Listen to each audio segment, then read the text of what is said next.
동화 이야기인데요. 마저리 윌리엄스라는 사람이 쓴 사랑받는 날에는 이라는 제목의 동화입니다. 토끼 인형이 있었습니다. 흥급으로 만들었어요. 근데 이 토끼 인형은 진짜 토끼가 되고 싶었습니다. 흥급으로 만들어진 가짜 토끼 말고 진짜 길을 쫑긋거리고 깡총깡총 뛰는, 그리고 맛있는 먹이도 먹을 수 있는. 근데 가짜 토끼가 진짜 토끼가 되려면 조건이 필요했어요. 진정한 사랑을 받아야만 진짜 토끼가 될 수 있는 겁니다. 그런데 진짜 토끼가 되면은 또 하나 아픔을 느끼게 돼요. 인형 토끼일 때는 뭐 팔다리가 뜯어져도 해져도 아픔을 못 느끼는데, 진짜 토끼가 되면 아픔도 느껴야 돼요.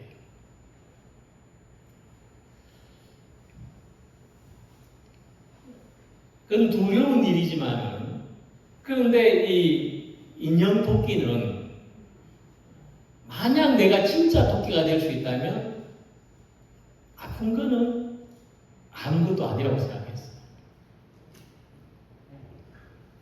어느 날 이 토끼 인형이 한 어린아이에게 생일 선물로 주어집니다. 근데 이 어린아이가 이 토끼 인형을 진짜 너무 아끼고 사랑했습니다.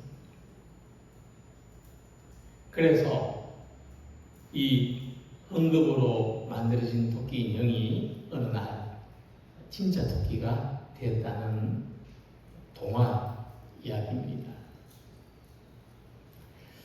진짜가 됐기 때문에 아픔도 느낄 수 있게 됐습니다. 하지만 그보다 더 행복한 것은 진짜가 되었다는 겁니다. 진짜로 살아가게 되었다는 거죠. 자, 이 이야기에서 사랑을 받으면, 우리가 진정한 사랑을 받으면 인형으로 존재하는 가짜의 토끼가 살아서 움직이는 진짜의 토끼가 된다는 것입니다. 또 진짜와 가짜의 차이는 아픔을 느낄 수 있고 없고의 차이라는 것을 이 동화에서 이야기해 줍니다. 그래서 진정한 사랑은 아픔을 동반하는 사랑입니다. 서로의 약함을 감싸는 사랑, 또 나를 아프게 해도 여전히 사랑하기로 선택하는 것입니다. 그래서 사랑하기 때문에 느끼는 아픔은 단순한 감정이 아니라 사랑의 본질입니다. 사랑에는 아픔이 따릅니다. 오늘 함께 읽은 말씀에서 하나님이 우리를 사랑하신 방식이 이와 같다는 것을 명확하게 드러내주고 있습니다. 우리가 아직 연약할 때에, 우리가 아직 죄인 되었을 때에, 우리가 하나님과 원수 되었을 때라는 이 표현들은 하나님은 사랑받을 자격이 없는 우리를 사랑하셨다. 하나님이 우리를 사랑하신 방식은 아픔이 동반된 사랑이며 거짓 없는 진실한 사랑. 하나님은 진짜로 우리를 사랑하셨다는 것을 말씀하는 것입니다. 그래서 예수님의 십자가는, 그 고통의 십자가는 우리를 향한 하나님의 사랑이 얼마나 크고 깊은지를 가장 명확하게 보여주는 증거입니다. 사람들은 본능적으로 자기에게 이익이 되는 사랑만 추구합니다. 사람은 아픔을 감수하면서까지 사랑하기가 쉽지 않습니다. 그러나 하나님은 우리를 사랑하시기 위하여 독생자를 보내주셨고, 예수님이 십자가에서 받은 고통은 하나님이 받으신 고통과 다름없습니다. 우리는 하나님의 사랑이 이렇게 아픔을 동반한 사랑이었구나 하는 것을 생각하고, 그래서 우리도 하나님을 사랑하고 세상을 사랑하고 이웃을 사랑함으로써 받는 아픔이 있다면 오히려 그것을 진실한 사랑의 표시로 알고 감당하려는 우리 모두가 되시기를 소망합니다. 본문에서 3번에 걸쳐서 표현하는 하나님이 사랑하신 우리는 어떤 상태였는지를 봅니다. 우리가 연약할 때라는 6절 말씀, 우리가 죄인 되었을 때라는 8절 말씀, 우리가 원수 되었을 때라는 10절 말씀입니다. 자, 우리는 하나님을 외면하고 살았습니다. 우리는 하나님으로부터 사랑받을 만하지 못했습니다. 오히려 우리를 사랑하신 하나님과 원수가 된 상태에 있었습니다. 우리가 우리를 외면하는 대상, 결코 사랑할 수 없는 대상, 원수를 사랑하는, 얼마나 큰 아픔을 감수해야 되겠습니까? 우리로서는 상상조차 하기 어려우니, 하지만 그럼에도 불구하고 하나님은 그런 우리들을 사랑하셨다는 것입니다. 먼저 우리가 연약할 때 사랑하셨다는 것은 우리가 도덕적으로나 영적으로나 무능력한 상태에 있었다는 것을 말합니다. 사람이 아무리 의로워지고 싶어도, 아무리 흠이 없는 떳떳한 존재가 되고 싶어도 지식으로나 행위로나 존재 그 자체로는 의로워질 수 있는 길이 없습니다. 하나님께로 나아갈 능력 또한 사람에게는 없습니다. 그래서 하나님이 먼저 우리를 사랑하신 겁니다. 이와 같은 사랑, 이 하나님의 사랑은 우리가 사랑받을 만해서 주어진 것이 아닙니다. 오히려 사랑받을 자격이 없음에도 불구하고 하나님이 우리를 사랑하기로 결단하신 것입니다. 그래서 하나님은 우리를 사랑하시기 위하여 십자가의 고통이 따르는 사랑을 하신 것입니다. 우리가 죄인이라는, 우리가 경건하지 않은 사람이라는 말은 우리가 하나님을 거역하고 하나님을 존중하지 않았다는 뜻입니다.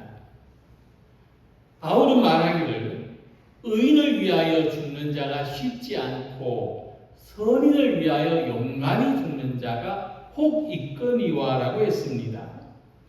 존중하지 않는 대상을 사랑한다는 것은 인간적인 논리에서는 성립될 수 없습니다. 나를 존중하지 않는 사람을 사랑해 보신 적 있습니까? 참 어렵고 불가능한 일이죠. 솔직히 사람은 자기에게 선을 베푼 사람을 위해서도 쉽게 생명을 내어주지 못합니다. 자기를 사랑하는 사람을 사랑하는 것도 어렵지만 자기 생명을 내주는 것은 더 어렵습니다. 그러나 예수님의 희생에 전혀 감사하지 않는 사람들, 오히려 자기를 십자가에 못 박는 사람들을 위해서도 죽으셨습니다. 그래서 하나님의 사랑은 우리에 대한 손해를 감수하는 사랑, 배신당하는 아픔까지도 두려워하지 않는 사랑이었다고 하는 것입니다. 그리고 하나님이 우리를 사랑하신 것은 우리가 의로워진 이후, 우리가 괜찮아지고 우리가 사랑받을 만해진 이유가 아니라 아직 죄인 되었을 때라고 하는 것입니다. 우리가 사랑받은 시점, 하나님이 우리를 사랑하신 시점은 아직이라고 하는 때입니다.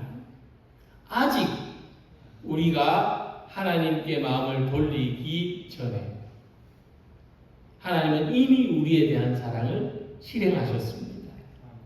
아직 우리가 하나님을 신앙으로 고백하기 전에 하나님은 먼저 우리를 사랑하셨습니다. 그래서 사랑이 하나님의 본성이라고 하는 것은, 하나님은 사랑이시라고 하는 것은 하나님은 사랑하지 않을 수 없는 분이라고 하는 것입니다.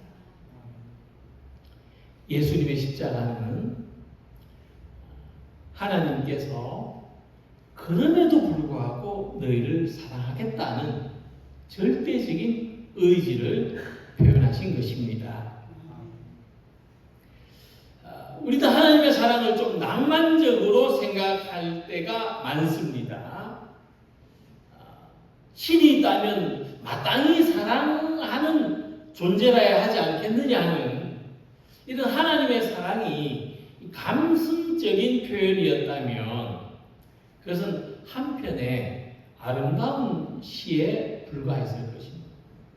그러니까 이상적으로는 동경하지만 현실에서는 존재하지 않는 그 언어의 세계와 같은 것입니다. 그러나 하나님은 언어의 세계가 아니라 역사적인 세계 속에서 우리를 사랑하셨고 그 사랑을 증명하셨습니다. 쉽게 말해서 하나님의 사랑은 말로만 하는 사랑이 아니라 실제의 사건 속에서 구체적으로 사랑하신 것입니다. 그것이 바로 예수님의 십자가 사건입니다.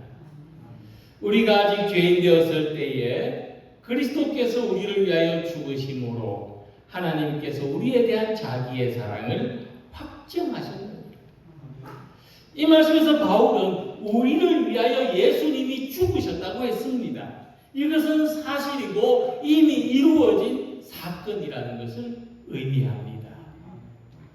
우리는 예수님께서 우리를 위하여 죽으신 그 이후의 삶을 살고 있습니다.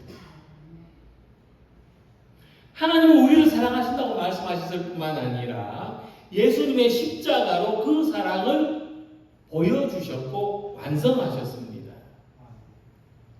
우리가 하나님께 바라는 온갖 종류의 사랑, 하나님 나를 사랑해 주십시오 하는 그 사랑은 십자가에 다 녹아 있습니다. 하나님은 자기 자신을 주는 그 아픔으로 우리를 사랑하셨습니다. 이 하나님의 사랑 안에서 우리도 진정으로 사랑하기 위하여 자기를 주는 아픔까지도 감당해 낼 수 있기를 소망하는 우리 모두가 되시기를 원합니다. 두 번째 부분에서 바울은 하나님의 사랑이 단순히 우리에게 감동을 주는 사랑이 아니라 우리 존재 자체를 변화시키는 사랑이라는 것을 말씀합니다. 9절과 10절에 하나님의 사랑이 우리를 어떻게 변화되게 하였는지 이 변화의 모습을 세 가지로 표현합니다. 그의 피로 말미암아 의롭다 하심을 받았으니 그의 죽으심으로 말미암아 하나님과 화목하게 되었은즉 되었은즉 그의 살아나심으로 말미암아 구원을 받을 것이니라는 말씀입니다. 이 말씀에서 특별한 것은 8절에서 바울은 아직이라는 시제를 사용했습니다. 하나님의 사랑이 나타난 때는 아직이라는 시간이었습니다. 그런데 바울은 9절에서 이제라는 시제를 사용합니다. 이제 하나님의 사랑이 이루어진 시간은 이제입니다. 그러니까 사람들은 우리가 말을 할 때 아직 멀었다 하죠. 아직 멀었다. 밥이 되려면 아직 멀었다. 저 사람이 오려면 아직 멀었다. 이루어지지 않은 겁니다. 근데 이제는 이루어진 거죠. 이제 다 왔다. 명절에 어디까지 왔느냐? 이제 다 왔어요. 문 앞에 왔다는 거죠. 이제라는 표현은 시간이 전환됐다는 겁니다. 이제부터 시간이 바뀌었어요. 아직 죄인이었던 우리가 예수님의 십자가 사건으로 말미암아 이제부터 의인이 되었다는 것입니다. 이 죄인이라는 표현, 의인이라는 표현, 이것은 무엇보다도 하나님과 우리 사이의 관계를 의미합니다. 하나님과의 관계에서 우리는 죄인이었고 이제 의인이 되었습니다. 이전에 죄인이었죠. 그런 우리를 가만히 방치해 두었다면 우리는 아직도 죄인으로 있을 것입니다. 또한 아직도 죄인으로 존재하는 우리는 하나님과 의롭지 못한 상태에 있을 뿐만 아니라 하나님의 영광에 결코 도달할 수 없는 사람들일 것입니다. 그런데 예수님의 십자가가, 예수님의 희생이 우리를 의롭게 변화시켰습니다. 이제 우리는 하나님과의 관계에서 의롭게 된 사람들입니다. 동화에서처럼 사랑은 뭐냐? 사랑은 헌금으로 만들어진 인형을 진짜 토끼가 되게 하는 것입니다. 하나님의 사랑은 이와 같이 우리 존재를 새롭게 변화시키는 것입니다. 하나님은 단지 우리를 용서해 주신 것이 아니라 우리 신분을 변화되게 해주셨습니다. 우리 존재를 변화되게 해주셨습니다.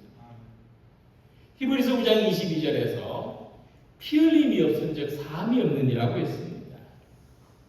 하나님의 사랑은 죄인이었던 우리를 변화시키기 위하여 피를 흘리신 사랑입니다. 예수님께서 십자가에서 흘리신 피는 이전에 죄인이었던 우리들을 하나님의 의롭다 하심을 받은 사람으로 변화되게 하신 것입니다.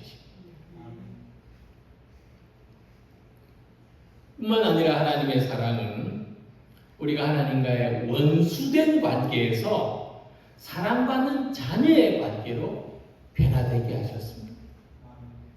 곧 우리가 원수 되었을 때에 그의 아들의 죽으심으로 말미암아 하나님과 화목하게 되었은즉,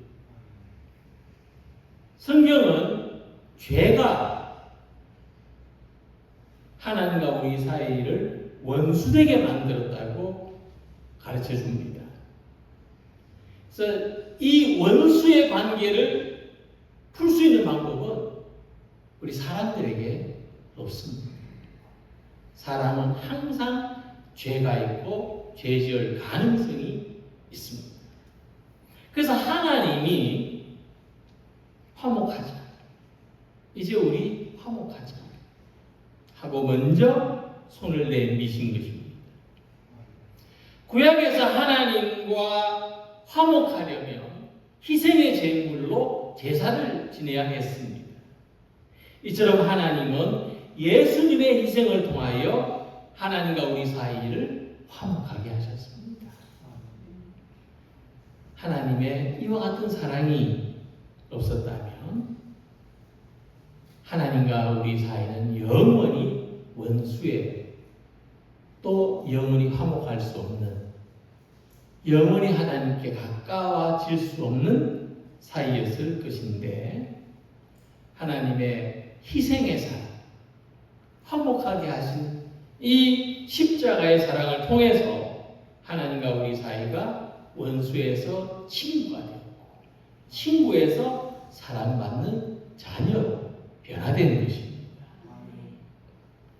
바울은 계속해서 이렇게 말씀합니다.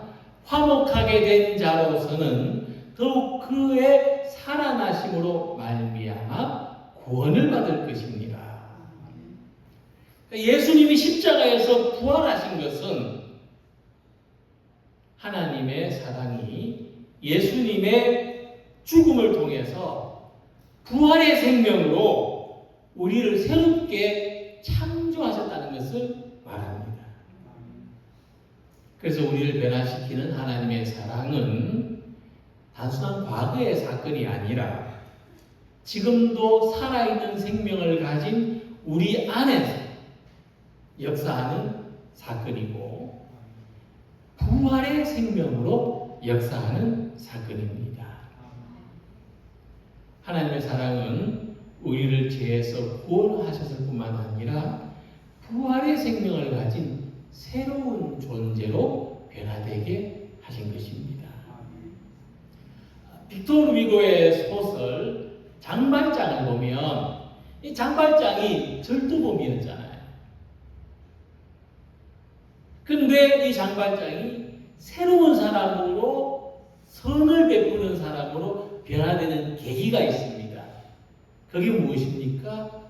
용서와 사랑을 경험했기 때문입니다. 그래서 진정한 사랑을 경험한 사람은, 하나님의 진정한 용서를 경험한 사람은 예전의 자신으로, 예전의 삶으로 돌아갈 수 없습니다. 우리도 하나님의 사랑을 경험할 때 자기의 내면, 자기의 가치관, 자기의 삶의 방향이 새로워집니다. 우리는 이제 더 이상 죄를 즐거워할 수 없고 그 가운데 살아갈 수도 없습니다. 우리는 하나님의 뜻을 외면하는 것을 할 수가 없습니다. 그래서 예수님의 부활은 예수님만의 부활이 아니라 우리를 새로운 생명으로 살아가게 하신 부활인 줄 믿습니다. 하나님은 우리를 진실로 사랑하셨고 우리가 그것을 알기 때문에 변화되었습니다. 우리도 만약 누군가를 변화되기를 원한다면, 만약 누군가가 바뀌기를 원한다면 그 이전에 진정으로 사랑해야 됩니다. 진정으로 사랑하기 위해서 노력해야 되죠. 근데 그 사랑은 아픔을 감당하는 사랑입니다. 화목하게 하는 사랑입니다. 관계를 회복하는 사랑입니다. 이 사랑을 가지고 살아가기를 소망하는 우리 모두가 되시길 바랍니다. 11절에서 바울은 그뿐 아니라 이제 우리도 화목하게 하신 우리 주 예수 그리스도로 말미암아 하나님 안에서 또한 즐거워하느니라고 말씀합니다. 사랑의 결과를 말해주죠. 사랑의 결과는 기쁨입니다. 사랑이 완성될 때 사랑을 위한 아픔은 기쁨으로 변하게 되는 것입니다. 이 기쁨이 세상에서 느끼는 것과 다른 점은 이 세상의 기쁨은 상황이나 환경에 의존하지만 하나님의 사랑에서 오는 기쁨은 관계 회복에서 오는 내적인 평안입니다. 다시 말해서 해서 우리가 하나님의 사랑을 경험한다고 해서 환경적으로 뭔가 확 바뀌거나, 그죠? 갑자기 뭐 새빵 살다가 빌딩에 살게 되거나 이런 것은 아니지만, 그럼에도 불구하고 우리에게 기쁨이 있는 것은 이 사랑이 우리의 내면에서 나오는 사랑이기 때문에 그렇습니다. 그래서 하나님의 사랑 안에서 하나님과 화목됨을 경험한 사람은 하나님이 기쁩니다.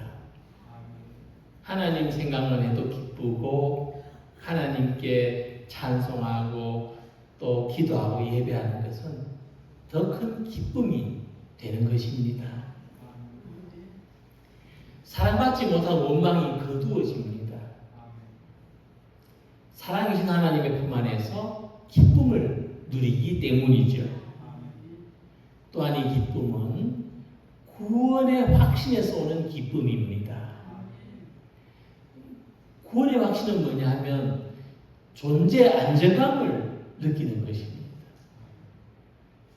어떤 상황, 어떤 환경에서도 나는 안전하다고 믿고 받아들이기 때문에 우리는 기쁨을 얻을 수가 있는 것입니다.